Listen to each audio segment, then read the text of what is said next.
By the way, the reason I like starting like this whenever I do a LinkedIn Live is because that's the first frame that comes up, and then people are like, what is going on? So when they're watching the replay, they're like, I want to hit play to that. Like Joe's going like that, Philip's going like that, the whole thing's gone. So for you guys that are tuning in fresh and the replay, do me a favor, in the comments, just write replay so that I know that you're watching the replay. Because usually people start watching and it's really boring and people are trying to figure it out, but we're trying to make things exciting. We're going to talk about what is spam on LinkedIn. We're going to talk about how to manage our beliefs around spam and how not to be spammy. We're going to talk about perfectionism and how to just get out the door and not worry so much about other people's opinions. And maybe we're just going to chill to the beat a little bit too. So if you guys are with me, just say, that's right, Joe, I'm with you. We're going to see you in the comments. I have Philip Llanos, personal brand manager, expert podcaster, amazing host of the Entrepreneur Podcast. And also he's hosted over 1,000 podcast episodes, specifically interviewing CEOs and business leaders from all around the world. He's an amazing jack of all, master of all, literally knows how to get it all done. Is it called jack of all trades, master of all? Yeah. I'm just like, wow. When you hear that from the outside looking in, I'm like, damn. Here I am, like, what am I got to work? What do I have to work on? What do I have to? Mindset. All you got to do is mindset. You got to believe it, because if you don't believe it, you will not conceive it, and if you don't conceive it, you're not going to achieve it, and if you don't achieve it, something else is going to pop out. And then we also have the amazing Sam Bergdahl is an incredible improviser, an incredible expert. She is also a financial advisor. She's a sales expert, and she's just an all-around great person who loves to connect with other people. She's authentic, and she will give you what you give her. So she knows how to dish it out. If you're going to give it to her, she's going to give it right back to you. Am I right? You are correct, Joe. What an intro that is. Thank you so much. Okay. So for those of you that are tuning in for the very first time, if you've seen this live before, just write, I've seen it before. We want to add as much value as possible. It looks like Sharon wrote she's watching the replay. By the way, if you wrote that you're watching the replay or while you're watching it live, you're actually watching it live. I love that. Hey everyone, I'm watching the replay. I love it. Okay, cool. But yes, if you're live, just tell us where you're tuning in from. I'm tuning in from Brooklyn, New York. Actually, I'm in Liberty, New York. I'm not in Brooklyn, New York. I'm all the way 110 miles northwest of Brooklyn, New York. Philip, where are you tuning in from? Los Angeles. Los Angeles. He's all the way in the PST. And then Sam, where are you tuning in from? I'm tuning in from Vancouver. So we are in the Vancouver. same time zone. Same time zone. So we got 2 PSTs, 1 EST. Everyone put in your EST, PST, CST, IST, or whatever ST you're in. As long as you're not an STD. If you're an SEST, that was a terrible joke. But it's a great transition. No, it's a great transition because spamming on LinkedIn really does feel like you got the news that you got something like that. Whenever somebody approaches you in your inbox, you're like, ugh. So it feels iffy. It feels iffy. And of course, we're all victims of spam because, let's talk about what is definitely spam. It's like sometimes you see it and you're not sure what it is. If you're not 100% sure if it's spam or it's not spam, it doesn't mean it's definitely spam. Spam just means it's not relevant to you. Okay, let me pause the music so this way you can hear what I'm saying. Spam is definitely, like if something is spam, it's not relevant to you. That's how you know it's spam. So if somebody's saying, hey, would you like to buy my car? And they knock on your door and you're like, my car's a really good price. I'd like you to buy my car. And you're like, who even are you? Like, I have cars. Like, what do you want from me? Like, I have enough cars. I actually have an extra car. Would you like to buy my car? Like, what do you want from me? Or if somebody messages you on LinkedIn and says, hey, would you like web design? I have this web design. I can do graphic design. I can do programming. I can do all those things. And I would like to build you a website right now. Can I build you a website? Can I get started right now? And you're like, do I even know who you are? We're not even connected on LinkedIn. Like, why are you asking me if I want a website right now? That's the idea. That is definitely spam. If somebody's like, hi, I'm a financial advisor, and I'd like to advise you on your finances, please set up a call with me. Here's my Calendly link. Here are all my credentials. Here's the reason for you to get on the phone with me. Please get on the phone right now because I'd like to sell you life insurance immediately. You absolutely need it because one day you will die. 100% of humans die. Buy life insurance right now. Click here. What is going on? Now, it may be that somehow they earned the right to do that. Why? Because it may be that you reached out to them and said, hey, I'd like life insurance. So they went and sent you this message. But when you got the message, you thought it was spam. That has happened to me. Somebody has asked me, Joe, I'd like to build a website. And so I reached out to him, showed him my deck, showed him exactly what we have, showed him our pricing, and said, when would you like to get started? And he replies, why are you sending me this spam? And I said, you literally just asked me that you wanted to build a website. This is a long time ago. And it happens often. People reach out and then they say, hey, why are you sending me spam? You're the one that reached out to me and asked me for my services. And it also so happens that I call up somebody and I just have a regular conversation with them and like, why are you trying to sell me? Why are you trying to sell me? Why are you selling me? Hang on, why are you selling me? Why are you trying to sell me stuff? I don't want to buy. Why are you selling me stuff? I'm like, I'm literally calling you just to see how you're doing and just to connect with you. It's like, you're already selling me, because they have this fear of selling. So that LinkedIn trainer, so Sam told me that she saw on somebody's profile, a LinkedIn trainer wrote, please don't spam me, please don't spam me, please don't spam me, don't send me messages with offers and stuff. And that person is probably allergic to spam. I mean, we all learn to live with spam. Philip, do you get spam? A lot, actually. It's always someone wanting to build a website or a mobile application for me. But my profile, it took a pretty long time to like fill it out. And I clearly say that I do. Like the people that I should probably pay attention to are the ones that are offering to generate leads for me. And I'm like, maybe. But it's just the way they approach me. They don't take the time. It's funny. I'm high maintenance. I like people to wine and dine me before they actually hit me with the sale. It's true though. It really is, because because it's not what I would do for someone. I go out of my way to like pay attention to the people I'm connected with. Are they creating good content, things of that nature? And then even if I don't ever plan to do business with them, I do take the time to give them feedback on what they post, hoping that one day people would do the same. Unfortunately, that's not the case. Most people on there are only looking for business solutions 99% of the time, or looking to give people business solutions. Now, you said a very important keyword. You said most people on there. Can we just analyze that for a second? Because that's coming from your subconscious, Philip. Mm-hmm. And Sam, I want you to pay attention, because the words that we use without us thinking of the words, because when we're just flowing, we're not thinking of the words, often is not coming from the front. We're not calculating it. It's actually coming from the back, a place that we're basically just naturally. So if you think that most people on LinkedIn, when you say there, you probably meant LinkedIn. If most people are on LinkedIn are there to sell you or offer business solutions, then the mindset of you going on LinkedIn is protection mode. And you're like the emu, you're like kind of like looking like that. And what I want to encourage you is to kind of like reframe that belief that you have around spam, because if you think you get a lot of spam, you don't get a lot of spam. I mean, in relation to you, there's no way. Relation to anyone, you don't get a lot of spam, and neither does Sam. Sam, you don't get a lot of spam. You maybe get a couple spam, so you don't get a lot of spam. There are people that get a tremendous amount of spam. I probably get 300 messages a day, not on LinkedIn, like on email, that are like spammy messages, and they go directly to spam. I actually check my spam, and I get a lot of spam because my email address has been around for many, many years. It's on many lists, and I just happen to get a lot of junk. There's a lot of junk in the trunk. That's why people cancel their email and get a whole new email. But I'm okay with the junk because I learn from the junk. I learn all the things not to do. I'm okay with spam. I'm okay with it. I learned how to ignore the spam.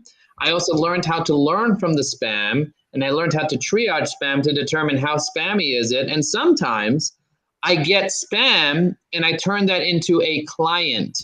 And it happened recently. Somebody who spammed me, built a relationship with them, and actually turned them into a paid client within 1 week of them spamming me. And they already sent me 3 referrals, 3, because they were so happy with me changing their approach from being a spammer to being a planner. Learning how to plan properly. So what does it mean to plan? If you know exactly what your goal is, who your target market is, and what the messaging is, and your messaging aligns with your target market, it's no longer considered spam, because you know the problems of your customer and you're speaking to their problems, so it's relevant. That's the difference between spam and messages that are actually good messages. If it's a good message, if I send a message to Philip and I say, hey, Philip, I see that you're a podcast host. I see that you hosted over 1,000 people on their podcast. And I would love to bring you on to talk about your experience being a podcast host and put you in front of 1,000 CEOs. Are you interested in coming? Oh, yeah. You're going to say, hell yeah, that's not spam. But what if I said right after that, I said, Philip, it's going to cost you $100 to be on the show. Is it now becoming spam? It's still not spam. It's still relevant. What if I said, Philip, you're going to have to fly down to New York and pay for your own ticket to come? It's still not spam. Whatever I tell you, it's not spam because it's relevant to Philip. Now, what if you say it's not interested? Did it become spam? No. He said, I'm not interested. It's not spam. It's still relevant to Philip. And although it's not relevant today, it might be relevant in the future. So if I reach out to a VP of sales and I said, hey, I am doing a boot camp for Sales Navigator. Many VPs of sales pay for Sales Navigator, but they don't use it. Do you have Sales Navigator? And would you like more information about the boot camp? A VP of sales might say, I'm not interested, but I didn't spam them because I'm not saying, would you like web design to the random world? I'm talking to a VP of sales about a Sales Navigator boot camp. He might say, I don't have Sales Navigator. Nope. But he might say, I may want to get it. Can you send me info about the boot camp? You're actually doing somebody a service when you reach out to them. I really want you to get that, Philip, and I really want you to get that, Samantha. When you reach out to somebody and it's relevant, it means you're a planner instead of a spammer. When you know exactly who your target market is and what the message is, and you send it to them based on who they are, it's no longer spam. Now, will some people still consider it spam? Yes. And let me tell you, even if they reach out to me and they ask me for my services and I provide them something that's relevant, they're still going to consider it spam. Some people still consider that spam. I have a question. Is it worth, because I know that LinkedIn allows you to put like, oh, things you're interested in or how you can be contacted. But some people completely ignore that shit and just, excuse me for cursing, but they actually look at your bio. And if you don't list it out in your bio, then they may not know. Do you take the time to put in your bio, here are the things you should contact me about? Is that a thing that you encourage people to do? I definitely encourage people to, in their summary section, also known as the about section, to make it clear what you're interested in and what you're not interested in. It's very, very important to do that. Most people don't even have their about section filled out on LinkedIn. The average user on LinkedIn has 440 connections. The average CEO has 930 connections.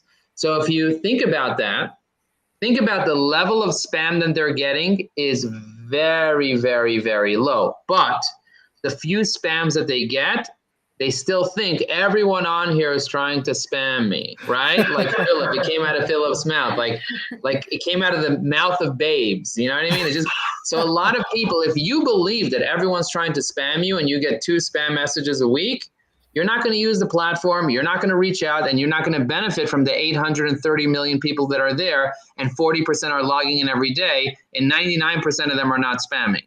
The 1% are spamming.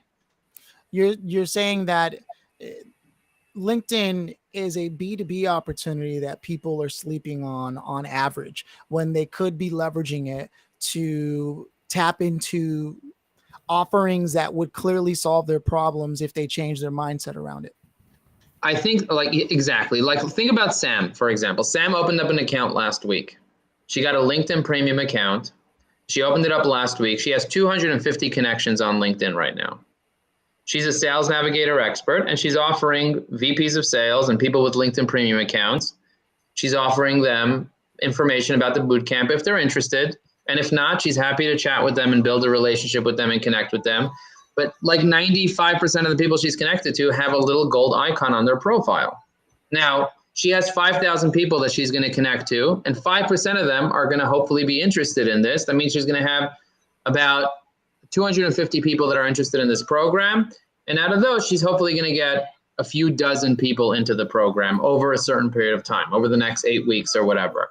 There's an actual plan. The messaging that she sent is super relevant. She's like, you have a gold icon on your thing. Do you use Sales Navigator? That's relevant. That's extremely relevant, because someone that uses Sales Navigator, they're paying for it, but if they don't know how to use it, they need someone to come in and say, hey, I see that you have a mole on your face. Do you want me to check if it's cancerous? right? It's the same thing. Do you want me to check if there's an issue with that mole? They might say, no, I'm fine. But if you walked over to anybody and say, can I check if there's a mole on your face in case to see if there's cancer? That's a problem. That's spam. I don't need you to check if I have a mole on my face. But if I know you have a mole on your face, if you have a Sales Navigator mole right here, Sales Navigator mole, I can reach out to you and say, hey, I see you have a Sales Navigator stamp on your forehead. Do you actually use Sales Navigator? Do you know how to use it? Would you like some help with that? If not, that's fine. But if you do, I can send you more information. That's already so relevant. So what I want you to know is that if you can find the niche, if you can find your target market and you can figure out what their typical problems are, then what you can do is you can customize your messaging to speak to your target market, and now you're relevant. And when you're relevant, you're not spammy. Now, will some people still think you're spammy? Of course. Of course, some people will still think you're spammy. But you need to come from the mindset of, I want to serve. If you're coming from the mindset, I want to serve instead of I want to sell, then you're a complete game changer, because now you're a breath of fresh air. I was going to say a fresh of breath air, but you're a breath of fresh air. And the reason why is because most people are trying to sell. Most people that are not experienced in outreach are trying to sell. Most people don't even want to do outreach. Most people are afraid of outreach. But most people that are doing outreach don't know how to outreach properly. But if you're one of the few people that got the training and understanding how to qualify a lead, then you'll realize you never have to sell anybody anything, because qualifying has nothing to do with selling. If you're not qualified to do business with me, then I'll never sell you anything. I'll never give you pricing. I'll never make an offer. I'll never bother you, because you're simply not qualified.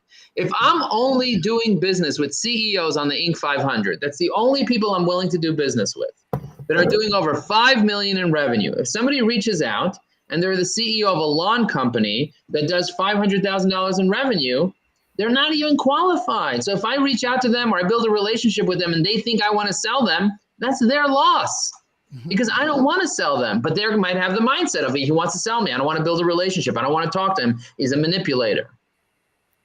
I think on the idea of qualifying, I have a question I think would be perfect to ask Sam in regards to, so you recently started your account and you have 250 connections and you have a plan to connect with many more, right? Now, as someone who doesn't have, I have like 2,000 connections or so, right? I think, do we go through the process of qualifying ourselves? Do you yourself qualify yourself as to whether or not you think that's going to be a roadblock for you, is how many people you have connected and how that will be perceived by people? Do you face that? Does that come as a factor in when you're deciding who to reach out to, or do you not pay attention to that yourself, Sam, and say, look, it may be a new account, but I know what I'm offering, and that's all that matters?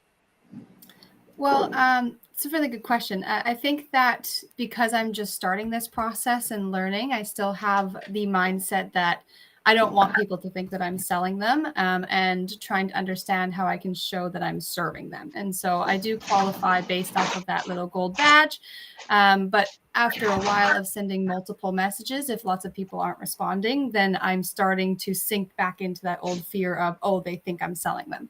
They could just not be on LinkedIn. They could just not have seen the message yet. It could be that maybe they just don't want to respond. Whatever that is, it's completely up to them. But when you look at multiple messages that haven't been responded to, you kind of get that old mindset that pops back in, which is, oh, they think I'm selling them. I need to change my approach, which may not be the case at all. So that's where this conversation came up, is just, do I need to change my approach, or do I just need to settle back into knowing what I'm doing and knowing that I'm serving people, whether or not they perceive it as selling or they're just not online. Okay. And that's one of the beauties of your mindset first. I always say mindset first, because your mind will play tricks on you. 80% of success is mindset, 20% is skill set. So your mind, as soon as you don't get a result, all of a sudden your mind starts like waning whether or not you're worthy as a human being. Your mind starts waning whether or not you're adding value. That's why I'm curious to know, there are 12 people watching this on my profile right now, approximately, maybe a little more. In the comments, just write value if you're getting value. And I'm actually going to post a little thing on the bottom of the video that says, is this valuable to you? Please leave a comment and let us know that you're getting value. Also, give us a little heart for Independence Day. If you're watching this, give us a little heart like this, like a little heart. You see? Give us a little heart you just click the heart button, and you'll give us a little heart on LinkedIn. But Sam, what I want to tell you is like, we're going to make all types of assumptions about what people believe about us. But other people's opinions are none of the business. It's like none of your business. Other people's opinions are really none of your business. If you are relevant and you're actually not spamming, if you know for a fact, hey, what I'm offering is extremely valuable, and the people that I'm sending it to are actually relevant to me and to this message, then you don't have to worry about, what if they think I'm spamming them? What if they actually think I'm spamming them? Okay, so some of them will. I think it was Pat Kennedy. Was it Patrick? Dan Kennedy? Dan Kennedy. Dan Kennedy said that if you're not marketing, if you haven't upset anybody by noon, by 12 p.m., then you're not marketing hard enough. And so the reality is you're going to upset people just by existing. This is what I tell my students all the time. Some people are going to get upset at you just for the fact that you exist. One of the things that I learned when I got training on networking and when I got training on doing outreach in general, it's like, I can't take responsibility for someone else's current state. Sometimes people are in a bad state and you approach them and they get angry. It's not because my message was bad, it's because they're in a terrible state. Now, my goal is to shift their state with my messaging. That's my goal. So if I walk over to somebody, let's say I walk over to someone beautiful on the street, I see a beautiful man, I walk over to him and I say, hello, sir. And he looks at me with an angry face and he says, what do you want? What do you want? And I look at him and I said, you are beautiful, sir. And I just wanted to take a moment to acknowledge you and tell you that God must be shining on you today. And then he looks at me, he's like, oh, wow. Thank you, sir. I really appreciate that. I changed his state. State. A minute ago, he was angry. And if he's like, what do you want? I could have said, what do you want, you piece of crap? I was about to compliment you, but now that you're angry at me, let me get you angrier because you got me angry now because now I'm in a terrible state. Instead of allowing him to get me into bad state, what I'm going to do is I'm going to use my influence. And because I meditate and I'm centered, I'm able to kind of say, I'm not going to allow that affect me. Instead, I'm going to allow my beauty, my shine, to shine on him and affect him. It's the same thing with LinkedIn. Sometimes you're going to message someone, they're going to get angry, they're going to reply, why are you wasting my time? Stop, annoy, unsubscribe, leave me alone. And then you could just, if they said unsubscribe, obviously you want to unsubscribe them. But don't take it personal. It's not about you. You can't take responsibility for other people's state. Write this in the comments. I will not take responsibility for other people's state. Write that down. I will not take responsibility for other people's state. And the reason I want you to write it down is because I want it to really get into your subconscious. They say when we write things down, it gets into our subconscious. So write it down and think about it and contemplate that and realize that other people's opinions and states are really none of your business. Your goal is to influence their opinions. Your goal is to influence their state. And if you can do that correctly, you're much more likely not only not to be seen as spam, but also to build a real connection. Like I'm on LinkedIn to build real connections with people. I built a real connection with Philip. I built a real connection with Sam. We're all on this call right now. I'm curious to know, are you here to build a relationship? Or are you here just to sell? Because if you're here to sell, you're going to smell. And I was just going to say, on that very topic, you don't just have to live in the DMs, right? And if you want to catch people at a time where they're most vulnerable to change state, one of the ways to do that is by focusing on your own personal brand on top of whatever else you might be doing on LinkedIn, right? And one way to develop your personal brand, especially if you don't already know it, is to start making videos about how you're approaching the solving of the problem. Right. So they always, I forget where I read it, but they said, don't fall in love with your product, fall in love with the problem. Right. So if you're a business person or an individual that's looking to establish themselves as a personal brand, try to approach it from the problem. The way Joe is now, for example, he knows the problem is that people are reluctant to take full advantage of LinkedIn, and then they allow themselves to be inundated by other people's experiences on LinkedIn to inform their own experience instead of keeping a barrier in between that so that they can continue to develop their own experience on LinkedIn, right? Not being moved by it. So creating content, quite literally, like for example, Sam, if you went up and said, so here are the two things, and there's really three, but I'm going to share two today on how I see people misusing LinkedIn Navigator, Sales Navigator, right? And then just you breaking it down. This gives people a chance to observe you. right? Because once they can observe you, you have to get through the limbic brain, right? Once they can observe you and they see that you're not a threat, right? Because the first thing that happens in a mind is, should I eat it? Should I mate with it? Should I kill it? Right? That's what happens at first. And that we have to get past that before we can hit people with numbers and statistics. Then they go, is it novel? Or have I seen this before? Right? Because now they're going to categorize you. Where do you fit in? And then you can go, well, now I'm glad that I have your attention, because now I actually want to break down. If you want to get to the third one, what you want to do is sign up for this thing that I'm doing. You can meet Joe as well. And we can, so you see, creating content along that course and of thinking will go a long way to helping people know, like, and trust you. Because if they don't do that, it makes it difficult for things to happen while you're still sending DMs. You know, those are my 10. I love it. I love it. I love it. And lots of people are getting value. I want to give a shout out to Amir Sachs. I want to give a shout out to Rachel. If you guys are getting value, I see we have 24 people watching this right now. Go ahead and write value in the chat if you haven't already. Thank you, Rachel. Thank you, Rebecca.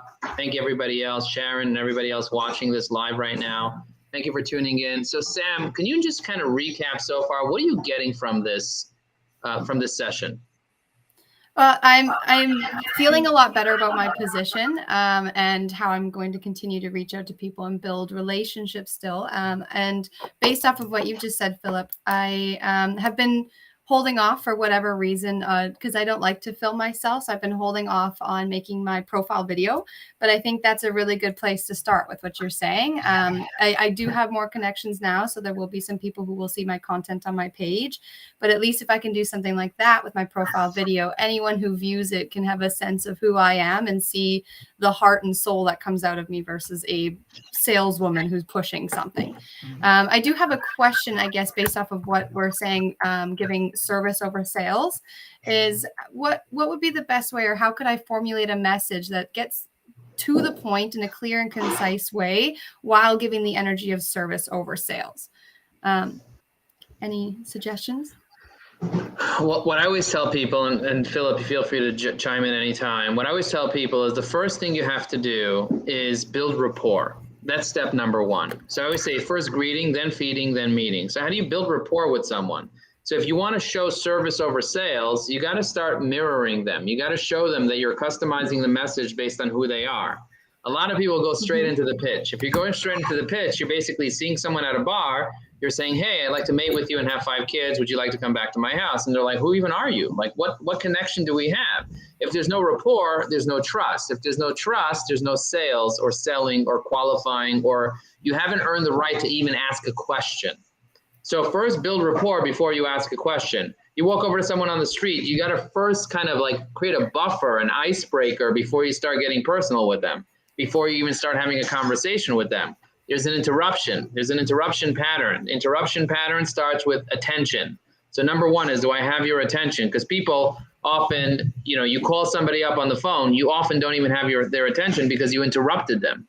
When you interrupt somebody, you don't have their attention. So step number one is say, hey, do I have your attention? There are many ways to do this, but step number one is you have their attention. Step number two is once you have their attention, you create a little bit of a buffer, like an icebreaker, until you get to the point, because people naturally are still not even thinking about what you're saying.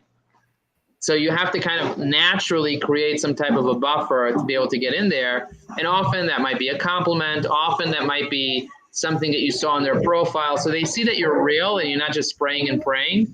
When somebody just hits you up randomly and they go straight for the jugular and they say, hey, I love what you look like. I'd love to get on the phone with you. Like, what do you like? Who are you? Like, why are you complimenting on my looks? Why do you even want to get on the phone with me? I'm getting right on the defensive. They want to hit on me. I've had people hit me up and say, hey, handsome, on LinkedIn, just like that. I would add to this. If you first of all, take into consideration that you can follow someone instead of just connect with them right away, right? And if you follow them and you know that what you're doing is relevant to what they're doing, this is a tactic you can use, right? Take a look at what they're sharing. If they're sharing anything relevant that connects the idea, that can act as a bridge between your conversation and the DM later. Like, let's say, for example, you're helping people with Sales Navigator, right? That's the concept you've been working with.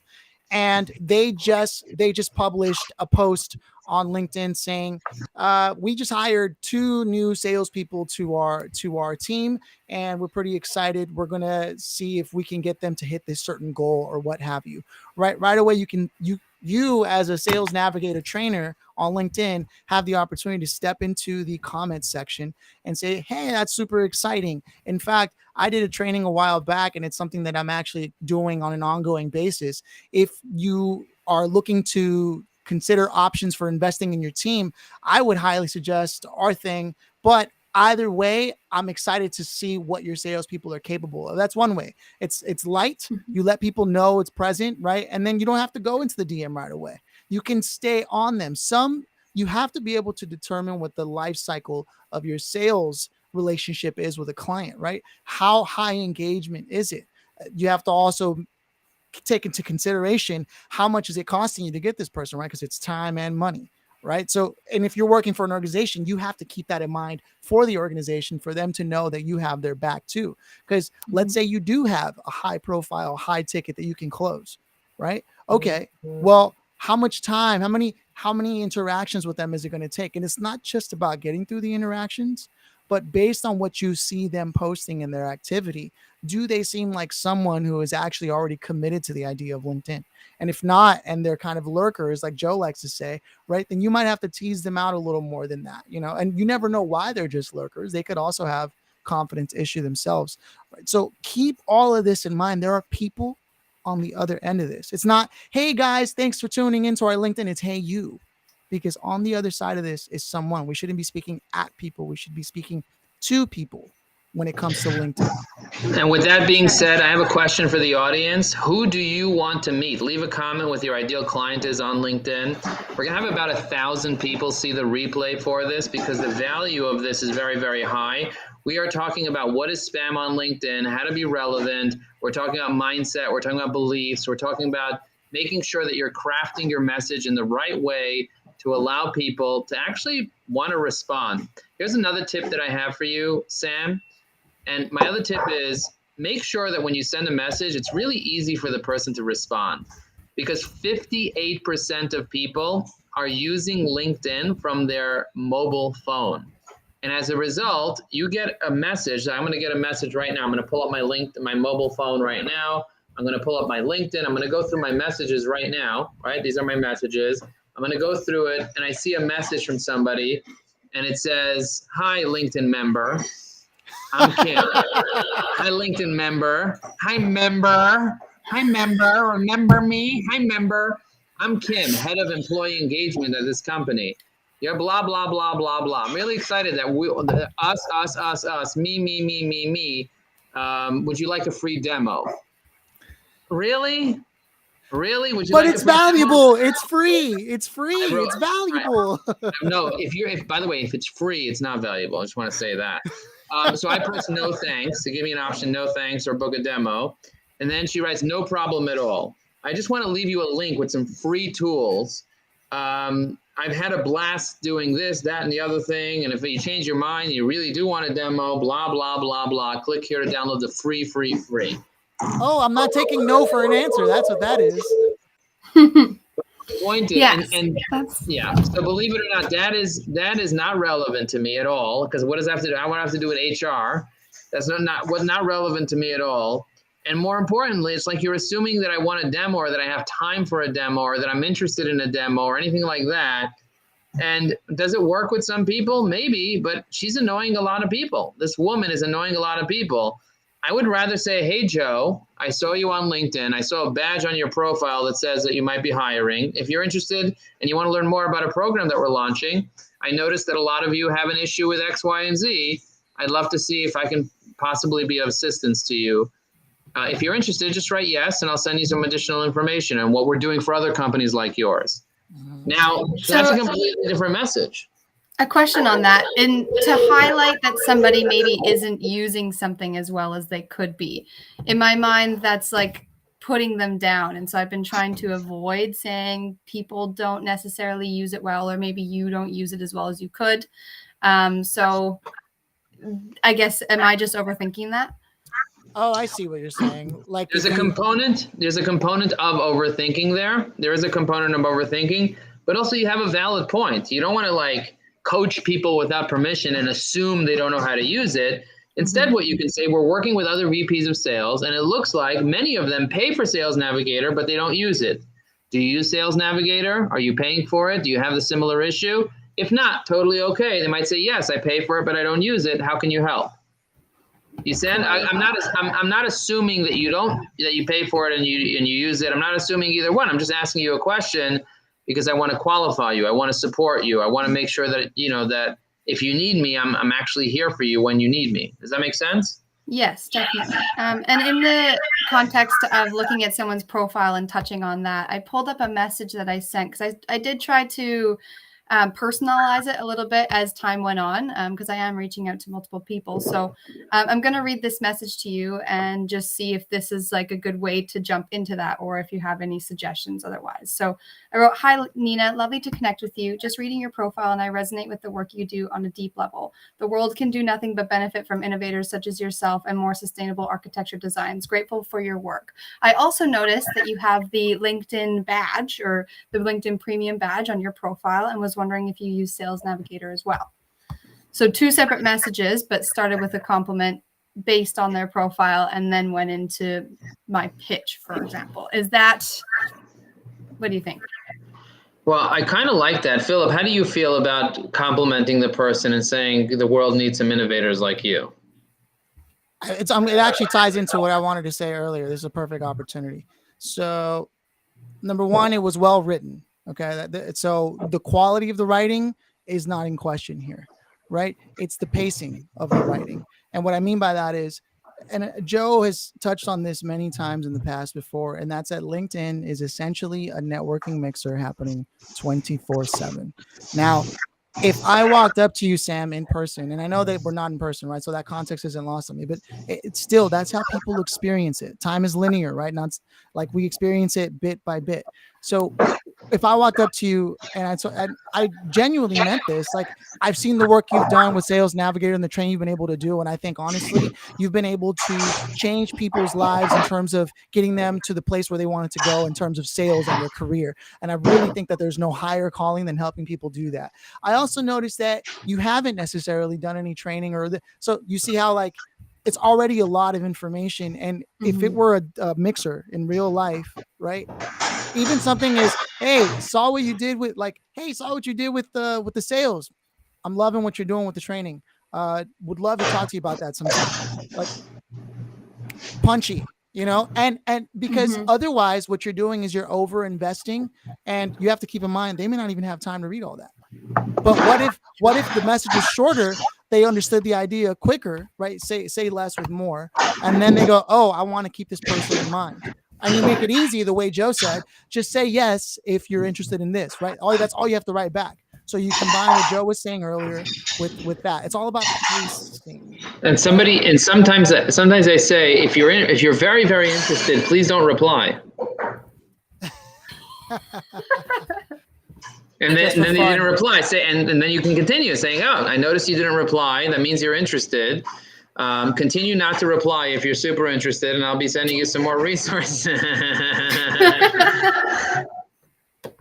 That's good. I'm gonna add that to. It's like I tell my kids, I was like, continue crying if you want, like I basically tell them to do, stay down here, don't go to your bed if you want to continue to whatever. And they basically then also are like, hang on a second, I'm supposed to do like the opposite of what you want. It's almost like reverse psychology. It's a lot of fun. So yeah. It's funny that like the hardest part of doing sales in general isn't necessarily even this first initial conversation. It's all the investment that takes up your time after the fact, right? Like, let's say they do engage you in a conversation and they even try to join a webinar, and they keep you on the dial for long periods of time when you could be working on other people, and then at the end they still say no, right? And then you're like, and again, you then revert. That's such an important aspect to keep in mind, right? Because that can set someone who's been doing the training and has gotten really good at it, and then they have one experience like that, and they're like, gee, see, this is exactly what I was talking about. All that work, and for what, right? And that's another opportunity for you to pay attention to whether you're truly in it to serve, or you're in it for the sale, and where the healthy boundary is, right? Mm-hmm. Yeah. Sam, how do you feel now about the insights that we gave you? I feel great. Yeah, I definitely am going to kind of sit down and just put this into practice today, and also do my video profile, figure out exactly what I want to say, and just start really working on it this week. I'm actually very happy to help you with personal branding across the board. Joe and I have been doing it forever, and you have an open invitation. Yeah. Okay, Thank you. Philip is so much, Philip is a personal brand manager. If anybody needs support with their personal brand or podcast, definitely reach out to Philip Lanos. He's happy to give advice to anybody that needs it. Feel free to reach out to him. He's never going to promote himself or try to sell you something. As a matter of fact, even if you sign up, he might not send you a bill. Unfortunately, it's true. Very, very kind, loving person who loves to help people. And, the key is don't waste people's time. The same thing, like the whole concept of spam. The reason why spam is something that makes people irky is because you're wasting their time. People are not really upset if you say that you're selling web design, unless you get them on the phone and they pick up the phone and now you have their attention and they're like, hey, would you like web design, graphic design? Would you like Flash animated videos? Like, what the heck are you? Why are you taking up my attention on something that's not relevant? So that's a waste of time. So it all comes down to a waste of time. Spam is really wasting other people's time. Bless you, bless you, bless you. Spam is wasting other people's time. So what I want you to really think about is how can you give people the ability for them to respond quickly, to get the information they need, to know what you're about, to know what's going on, and also to know who you are. People don't care about the content of the conversation. They want to have a conversation to figure out who you are. Are you their people? Are you their people? If you're their people, they don't care what you say. They want you in their life. So both you, Sam, and Philip are my people. That means I want you in my life. I want you in my life. I want your attention. You want my attention, all that. Exactly. Big group hug, right? Hug, hug, hug, because you're the people. And if you're the people, then I want you in my life. I want to have 1,000 people that are my people in my life. Many of them will become clients. Many of them, I'll become a client for them. We'll support each other. And that's ultimately what networking is about, is finding your people. And when you find your people, your life is better. Your relationships are better. So just, realize that that's all what it's about. It's not so much about the tactic or the special message. It's about not wasting people's time and finding your people. And if you can do that correctly, you're going to be successful. Yeah. I have something that has always helped me whenever I feel like I'm a little off track and in anything, whether it's work, life, or what have you. And it's this idea of there's nothing worse than having the right answer to the wrong question. Right. I have seen Joe on the phone single-handedly be able to take an upset person who's trying to figure out what went wrong in the project and this, that, and then he just threw a couple of questions, clarified what they were actually really upset about. Right. And so you yourself, and that turned the whole thing around. Right. When the questions that we have in our mind are like operating software. And if we have the wrong OS, right, the output is going to be other than what we intended or wanted. So, for example, when you're thinking of how am I helping solve someone's problem, sometimes they may be upset and coming at you with what they think is their issue, and that they have another issue. So you have to find a way to tap into what they're thinking and ask yourself, what is the real question here? Not what is the real answer.